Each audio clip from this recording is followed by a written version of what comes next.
नमस्ते, जय महाकाली।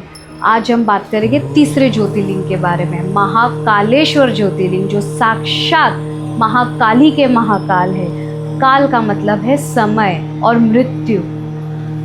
वो उज्जैन नगरी में मध्य प्रदेश में स्थित है। पर क्या आप जानते हो, उज्जैन पहले अवंतिका नगरी से जाना जाता था। अवंतिका नगरी एक इतनी दिव्य नगरी थी जहाँ पे कण कण में महादेव की भक्ति थी। हर व्यक्ति वहाँ पे महादेव की भक्ति में विलीन रहते थे। तो एक समय ऐसा आया कि दैत्य दूषण जी से साक्षात ब्रह्मदेव का आशीर्वाद प्राप्त था अदृश्य होने का। उन्होंने महाकाल के भक्त को बहुत परेशान किया। वहाँ पे हर जगह अंधकार फैल गया था।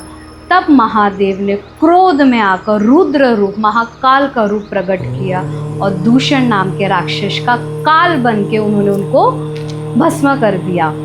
वो ही भस्म उन्होंने अपने शरीर में लगाया।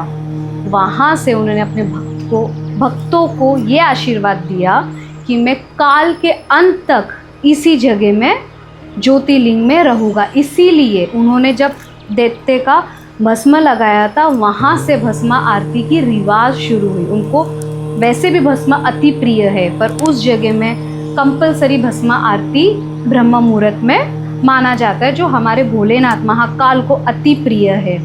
महाकालेश्वर ज्योतिर्लिंग 3 खंडों में विभाजित है।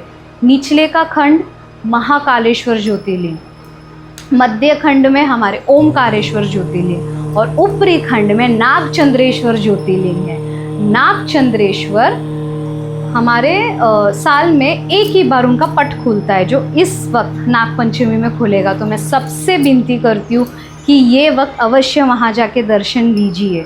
वहाँ पे ये भी मान्यता है कि बड़े बड़े पॉलिटिशियंस हो या राजा हो या बड़े बिजनेसमैन हो, वो वहाँ पे रात नहीं काट सकते।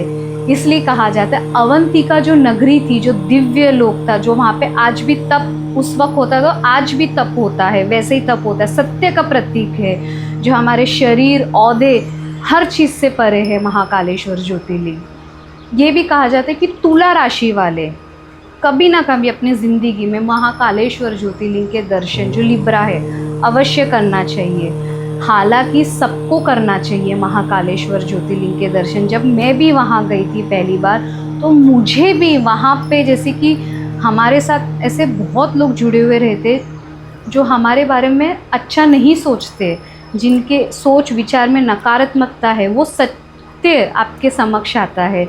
या आप कोई भी कुदृष्टि, कोई भी तंत्र मंत्र की क्रिया में कहीं पे भी अपनी ज़िंदगी में फंसे हो और सच्ची भक्ति से महाकालेश्वर ज्योतिर्लिंग के दर्शन करते हो, तो अपनी ज़िंदगी में आपको सफलता अवश्य मिलती है। इसीलिए कहा जाता है वहाँ जाके आपको हर अंधकार के परे जाने की शक्ति मिलती है, डर के परे जाने की शक्ति मिलती है, क्योंकि वहाँ वो तांत्रिक का भी गढ़ है। वहाँ पे कुछ ही दूरी में 64 योगिनी, जो हमारी 64 योगिनियाँ है, उसकी भी मंदिर है। वहाँ पे शक्तिपीठ है, गढ़ काली का मंदिर है। वहाँ पे जैसे कि मानो आज भी ऊर्जा से परिपूर्ण है महाकालेश्वर ज्योतिर्लिंग। जय महाकाली।